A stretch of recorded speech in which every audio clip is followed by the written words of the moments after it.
Lang hen og se. Ja.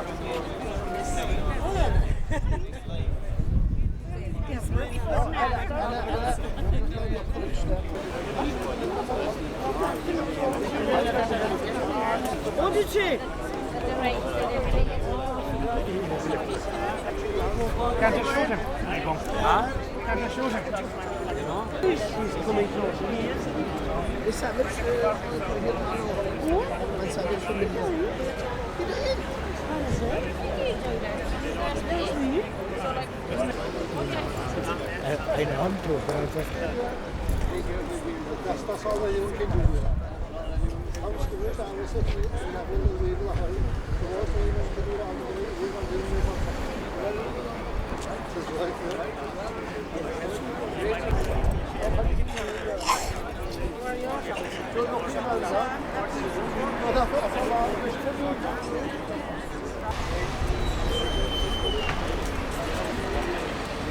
How are we doing? A career of Shinu, an Lash Beshulte, Darna Shun Concommora, Ugly Naran, Macroom, Clunroyd, Baranagree, Kildamatra, August Carriganima, and Marshall Amak as an Art Shaw in 1916. I would like to welcome you here today on this special day for our nation to commemorate the Irish volunteers from the companies of Macroom, Clonroyd, Baranagree, Kildamatra, and Carriganima who marched out here in Easter 1916. These men marched out to Carriganima in the first stage of the southern part of the 1916 Rising. It was intended that these local units would act as the advance guard for the units of the Irish volunteers from Cork City and County who were advancing to Macroom. They planned to use the arms from the ship the Odd, which was due to land in Kerry to launch the Rising in the south. But because of the loss of the Odd, this part of the Rising did not occur. However, many of those who marched out that day were subsequently interned by the British in Frongoch internment camp in Wales, and they formed the basis of the fight for freedom during the War of Independence in this area. In paying tribute to those great men and women who won our freedom, and in the words of Terence McSweeney, it would be fitting to remember ourselves as the inheritors of a great tradition, and it would well become us not only to show the splendour of the banner which is handed to us, but to show that this banner we too are worthy to bear. For how often it is victorious and how high it is planted will depend on us. We may bring it new credit and glory or drag it low in disrepute. We are here at a challenging time for our country, where the scourge of unemployment and immigration is once again across our land, where we see a great loss of hope and self-belief among our countrymen, where we see the Irish people questioning our failures as a country and our ability to succeed as a nation. However, in these dark economic days, we should not forget that the Irish people have faced bleak times in the past, where all looked desolate, and where the hope for a better tomorrow seemed only the delusion of dreamers and fools. But we have faced those dark days, overcome those fears and self-doubts, rose to those challenges, and won our freedom and built up our country. The economic failures of our days have come from our politicians taking easy choices, whereas our freedom was won by our leaders in 1916 taking the hard choices, making the great sacrifices to win this freedom. It is the task of our generation to prove ourselves worthy of those sacrifices. Our generation must remember that the patriots believed in our country and its future. They believed that we, the Irish people, were worthy of their sacrifices. They believed in us, and we must begin once again to believe in ourselves. George Bernard Shaw once wrote, "The reasonable man adapts himself to the world. The unreasonable one persists in trying to adapt the world to himself. Therefore, all progress depends on the unreasonable man." We are here today to pay tribute to the unreasonable men from this area, who in 1916 refused to accept the world as it was, but sought to change the world to be as it should be. So in tribute to them, we will now commence our ceremony. We lost a great supporter of this commemoration, Patrick Savage, our bugler. who passed away recently and who gave great services to this commemoration over the years. And I would now like to ask you for a minute's silence in memory of Patrick Savage.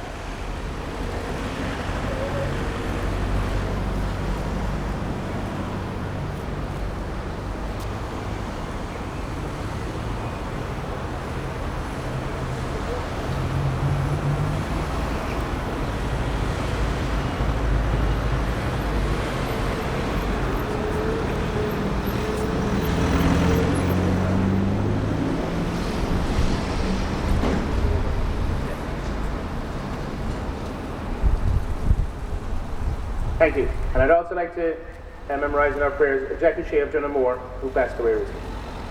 I would like to invite Councillor Pat O'Connell to lay a wreath in memory of the great men and women who sacrificed all in the struggle for freedom.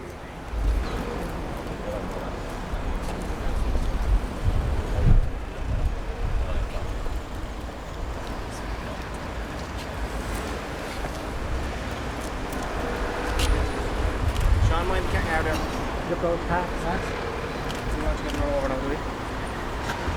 One more now. I would now like to invite John Deneen to have the sounding of the last post.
I'd now like to invite Miana Hurley to the for a recitation of the Decade of the Rosary in memory of the Patriot Day.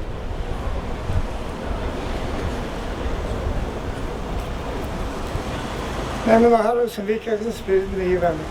All matter thought now can every time with Agri creates the Holland Alma Dension now.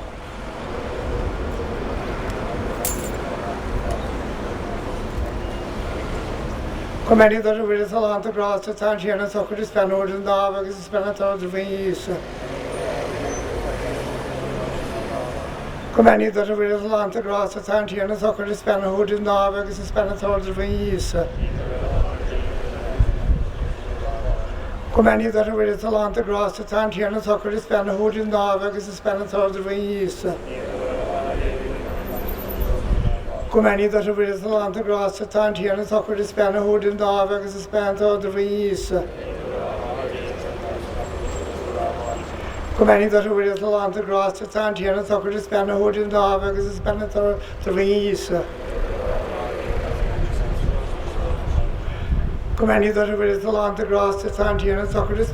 Nava is spent out of the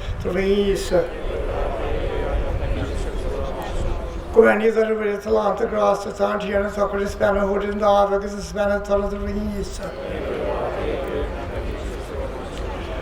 Comedy that is a lot of grass to touch here and soccer is spent over the Nava is spent out of the Comedy that is a lot of grass to touch here and soccer is spent over the Nava is spent out of the Comedy that is a lot of grass to touch here and soccer is spent over the Nava is spent out of the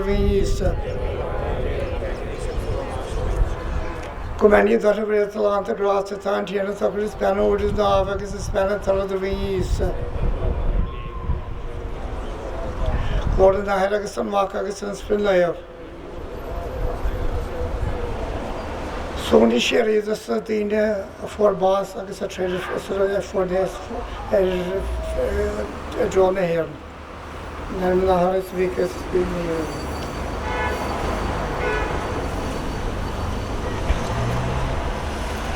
At 4 minutes past noon, on the 24th of April 1916, exactly 95 years ago today, Padraig Pearse stood on the steps of the GPO and read the proclamation. Public na Éireann, the Provisional Government of the Irish Republic to the people of Ireland. Irish men and Irish women, in the name of God and of the dead generations from which he receives our old tradition of nationhood, Ireland, through us, summons her children to her flag and strikes for her freedom. Having organised and trained her manhood through a secret revolutionary organisation, the Irish Republican Brotherhood, and through our open military organisations, the Irish Volunteers and the Irish Citizen Army, having patiently perfected her discipline, having resolutely waited for the right moment to reveal herself, she now seizes that moment, and supported by our exiled children in America and gallant allies in Europe, but relying on the first, on our own strength, she strikes in full confidence of victory.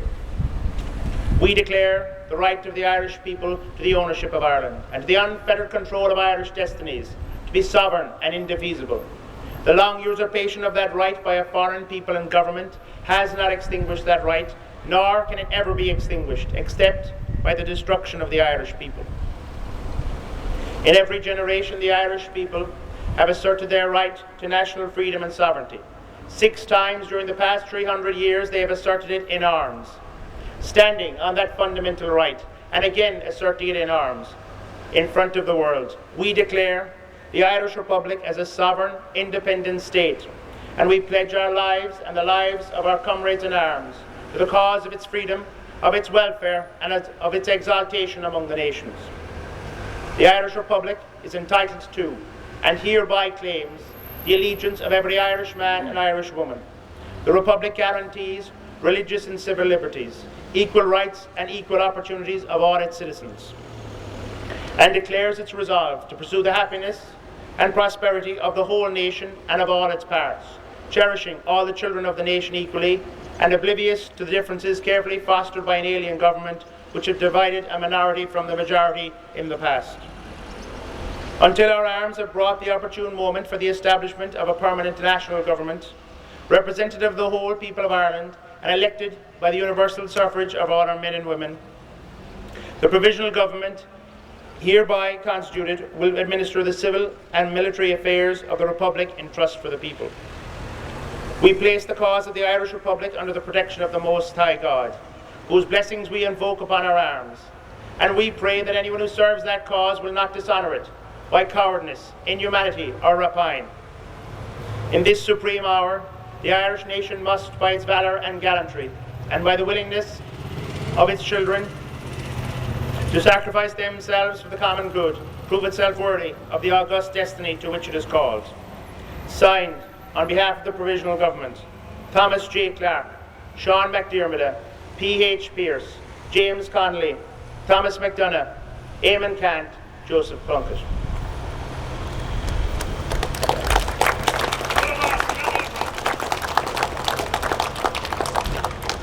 I would like to welcome our guest speaker, Tom Meaney, to give our speech today.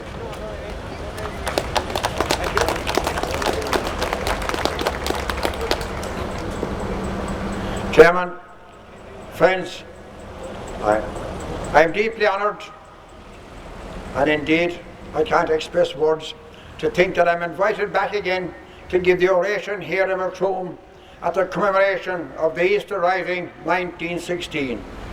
I congratulate the committee that organised this event year in, year out, and it is great to see that there are people that are still going to come along to make sure that young people will understand what our history is all about, because I'm afraid we don't know much about our history nowadays.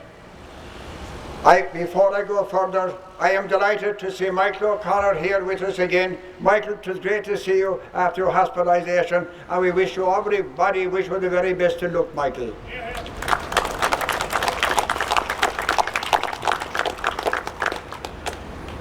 I come here not to represent any individual or group or party. I come here to speak the truth about the events of the past as far as I know them. And I come here as well to honour the men and women of Easter week 1916. And by honouring them, I cannot but think and honour the generations of Irish men and women who sought that Ireland should be a free nation among the nations of the world. They tried hard. They paid dearly for it. Many paid with their lives. Some paid with imprisonment. Others paid with flogging. Flogging in Cork generally was from Northgate Bridge to the Southgate Bridge. It was a terrible thing. There was the pitch cap. That was horrible. And also there was the treadmill. Anybody that raised their voice in rebellion. We had failed rebellions down the years. 98, we had the Fenians of 67, Young Islanders of 48, 1848 and 49. They were all betrayed. And this area here suffered enough under those circumstances and the area around it. We were only little children when we heard what happened in Macroom, and we heard about the heads and skulls that were put on the spikes of those that they had hanged.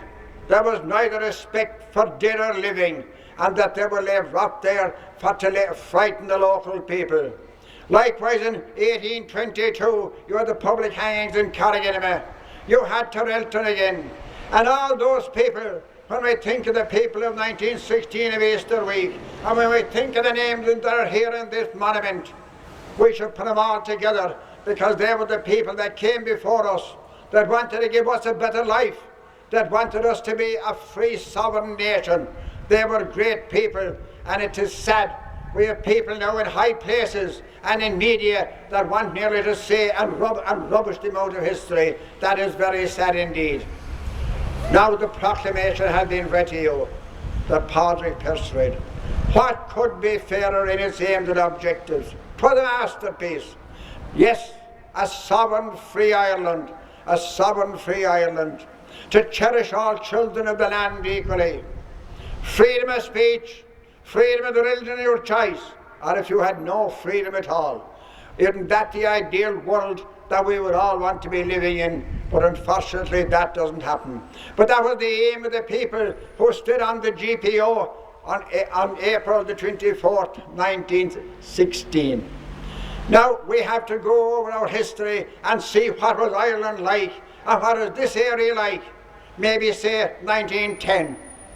Anyway, the 1911 census, I think, said there were 4.38 million people living in Ireland. And if you come back, compare that to 1841, there were 8.17 million people. Where had all the rest gone? A mighty famine in 1847 and 48 killed many people. They died by the roadside. Miss Gail Fane and all records it. But it was a famine that would never have happened if we were masters of our own destiny. For the simple reason was, we were only a colony, and there was enough of food in this country, but people had to sell it, and sell it off to pay exorbitant rents. People tried by many means to better their lot. Daniel O'Connell tried by constitutional means. He got Catholic emancipation for us in 1829. Others tried by the military route. It was a hard one. The Land League was very successful what they tried. But still, when all was over, what were we? We were just a country without a sale for ourselves. We were a colony. We go back again to around 1910 and 12. What were the people talking about and where were they going? The GA, which was founded in 1884, was flourishing, and flourishing no more than here in Macroom, where they were the county champions of that period, 1909 and 1910. We had the Gaelic League, which was meeting regularly and talking about everything Irish and learning to speak the language. We had the literary group, the Lady Gregory people, Douglas DeHede, William Butler Yeats, and they were also very interested in Irish affairs. They may not be members of the GA, but they were furthering the Irish cause as well. We also had, after that, established, we had the Transport and General Workers Union, which was first time fighting for the right of workers. Because of that period, workers had no say, you could say. They just took what they got. And at that time as well, people were dying very young because the health services were very bad at that period. And none would die more at a young age, exceptionally young, than children under 5 years of age or mothers that were giving birth. It was a sad country enough. The tenement houses in our city were terrible. There were 10 and 12 people to a room. They had no sanitation whatsoever, but the bosses did not care about them. Right, 1913 was a big year in Ireland.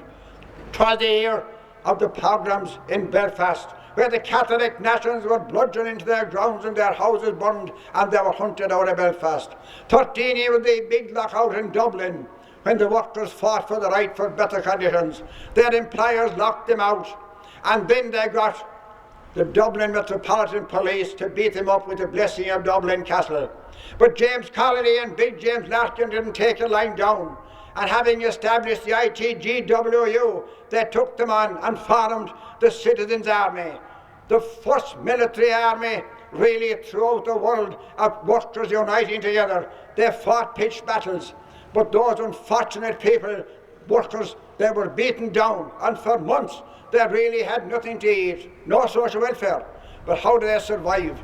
They survived because their cause had gone all round the world, and Irish people from London to Brisbane to New York and all over America rallied, because they were the descendants of the people that had left Ireland during the famine, and they kept them alive. But the point I'm making is Ireland was changing fast. Home Rule Bill was being discussed, the third Home Bill, if you don't mind, Home Rule Bill, in 1912 in the House of Commons. John Redmond was advocating for it. And if they were the IRB, who were the IRB? They were established on Patrick's Day 1958 by James Stephen. They were a secretive organisation where you took a vow to overthrow the government of the country, the British government, by use of force if necessary, and at all costs to get the freedom of your country. They were behind all this. Thus, things were moving on, and the Irish Volunteers were formed 25th of November 1913. The Irish Volunteers got very popular. They were all talking things Irish now. You had the Gaelic League, you had the GAA, you had the Fine Gael, which were formed, and people were coming out more and talking that Ireland should be a free nation again. Look, we'll face it, there is not a nation in the world, wherever you go, that its citizens don't want to be free. They want their own nation, free the nation. Look at the television at the moment. They're out there in their masses saying, give us freedom, give us fair play, give us our own sovereign governments, and let us carry on our lives in a normal way. Thus, the Irish Volunteers were formed, and they were very popular. And by September 1914, they had 180,000 members. And then John Redmond made a statement. He was one of the most powerful people in it, and that was that they should throw their lot in and fight with Britain in World War I, which was going on between Britain and Germany. This was a terrible thing to say. If they did, the IRB did not agree with it. Neither did Padraig Pearse. They broke away, and they formed the Irish Volunteers, which was only 11,000 people out of the 108,000, out of the 180,000. It was a small beginning, but it was a big beginning, because they too, they grew and grew. May I say this?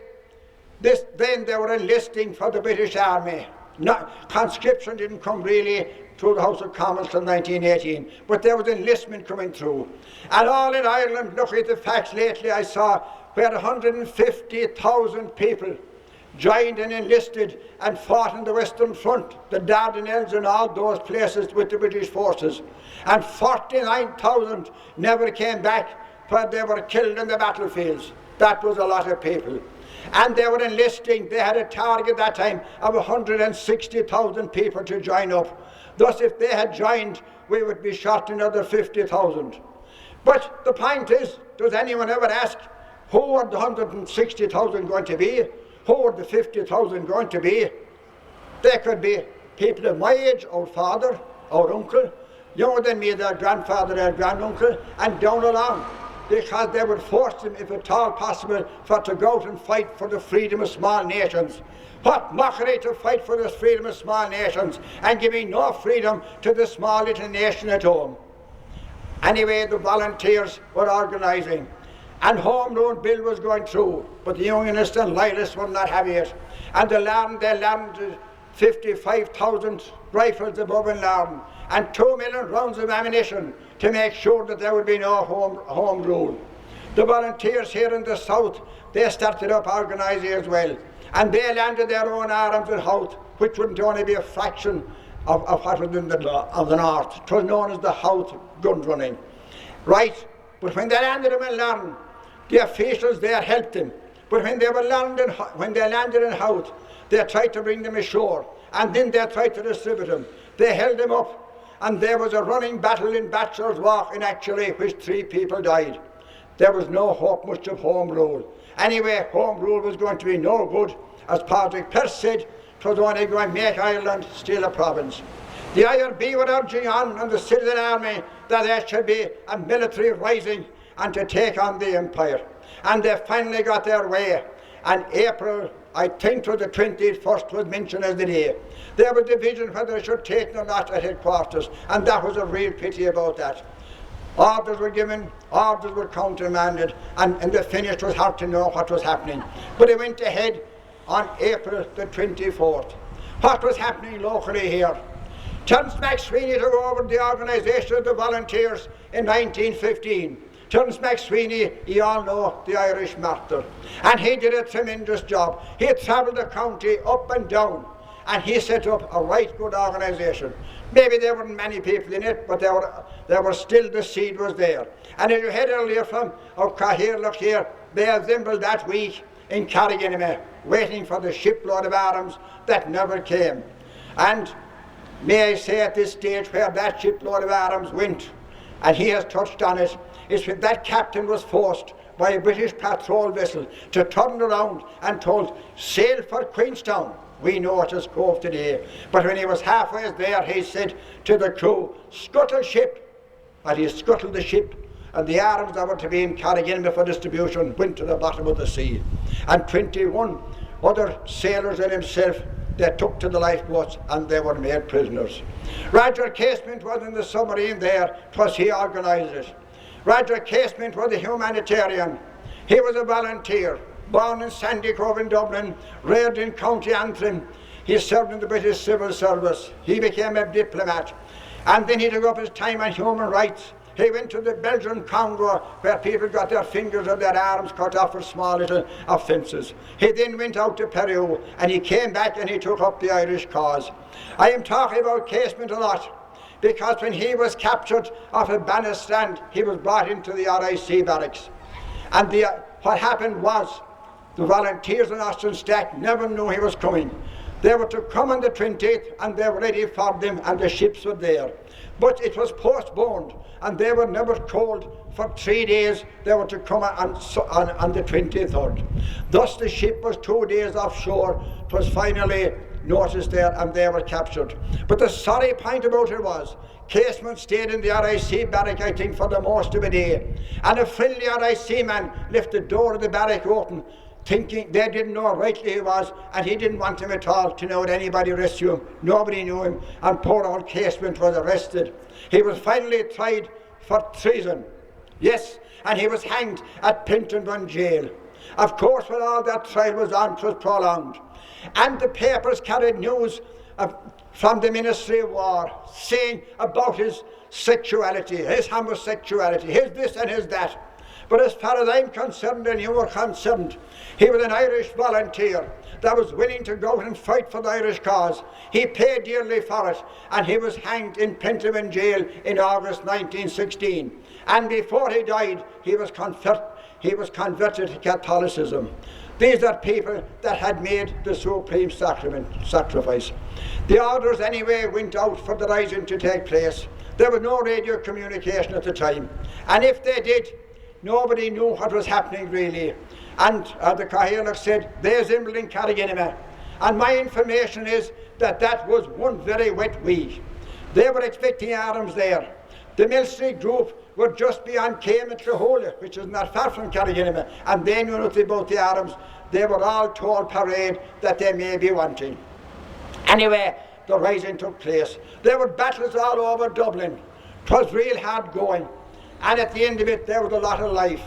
The loss of life went somewhere that there were 308 civilians and insurgents killed. Something around 116 soldiers were killed. 13 RIC were killed. And 3 members of the Dublin Metropolitan Police were killed at that time. The leaders were executed, of course. And Ireland did not take too kindly to that. I think while we are speaking on that, we should refer to the Kints of Bernard, because if you like, we had our own Easter Rising here in Cork County, and they were the Kints.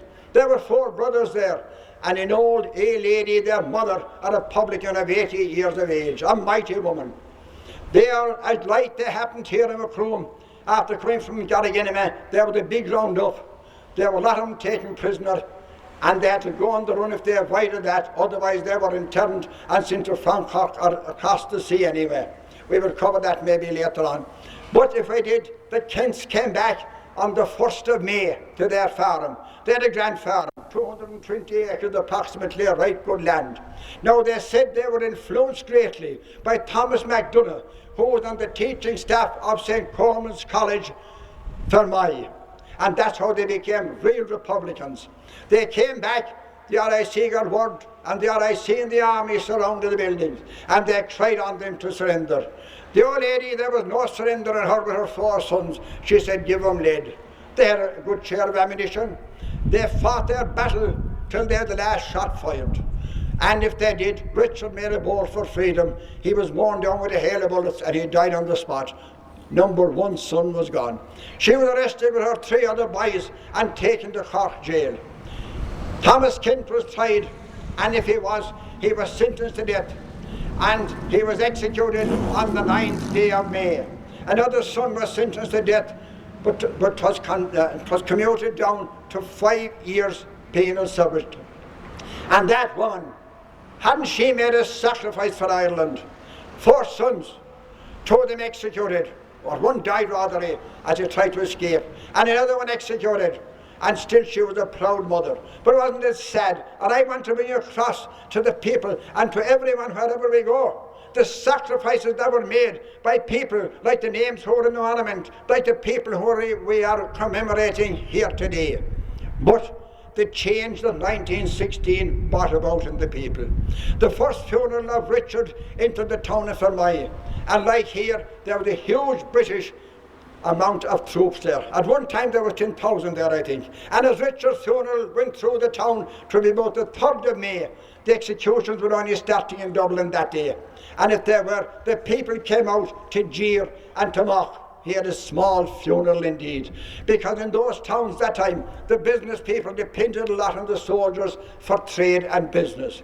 Right, but when Thomas died, some days after he was executed on the 9th, maybe it was the 12th, I don't know what day exactly, maybe it was the 12th that he was brought through. The executions were still going on in Dublin. The people turned out in their hundreds to march behind that coffin. And never again did a Republican funeral get a bad outing when he went through the town of Fermoy. But that was the change that took place. The Irish people did not like what happened in the Easter Rising and afterwards in the executions. Right, the prisoners that were taken here in Macroom in every town, they were marched out the towns as a rule. The procedure was they were handcuffed. They were marched through the town. Here to the railway station, I suppose, other towns maybe some other way of transport. And then they were taken to Victoria Barracks in Cork after being marched from the station up. And you had a lot of women there whose husbands were away in the war. And they had a separated wives allowance, and they were out jeering them as well. Then they arrived at Richmond Barracks in Dublin, where they were spent about 2 more nights before they would be put on a cattle boat and sent abroad to some of the foreign prisons. But while Richmond Barracks, they did not lie in any kind of a bed. They lay in their own clothes. They could make something for their head, and they could lay where they like. Again, they were suffering hard, but they were idealists. I'm saying all those things because we should not be one bit ashamed to talk about them. And I'm sorry of some of the modern media people that are trying to rubbish them out of history. Think of all they suffered. I wonder what today would they think if they were around. What is the boss today? The boss today is greed. You cannot give them enough. There are cover-ups left and right. Millionaires want to become billionaires. Billionaires want to become trillionaires. But would they ever stop and think they can only sleep in one bed at a time? And remember the words that were echoed at that time as well. Overpay a high official or overpay a politician, and that person will lose their idealism. 'Tis as true now today as it was then. I salute the women of Ireland as well, who had to put up with all this. They went through a lot as well. I mean, that Mrs. Kent went through a lot. And Dan Cochrane's wife here in this town, before Karen Seamus was born, when that British officer, when she fired the shot over her head, when she was within 2 months or 6 weeks of giving birth. That is the Ireland we were in that time. We have come a long ways. We have a Good Friday Agreement. There is still more to become to make us a sovereign nation. But if we stay together, if we have idealism, we'll get out of it. But for God's sake, let greed get out of our system. Thank you very much.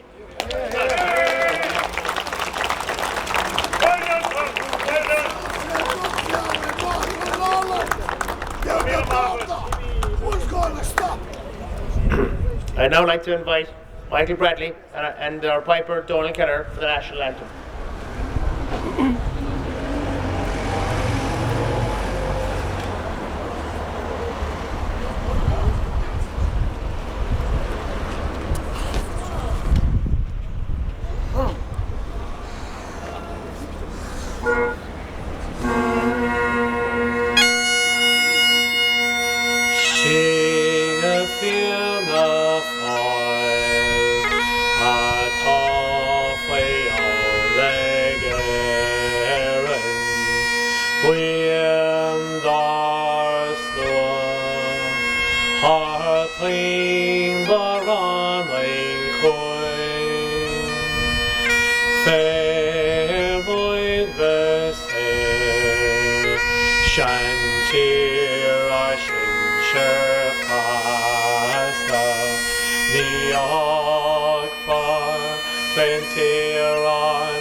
Shall live on the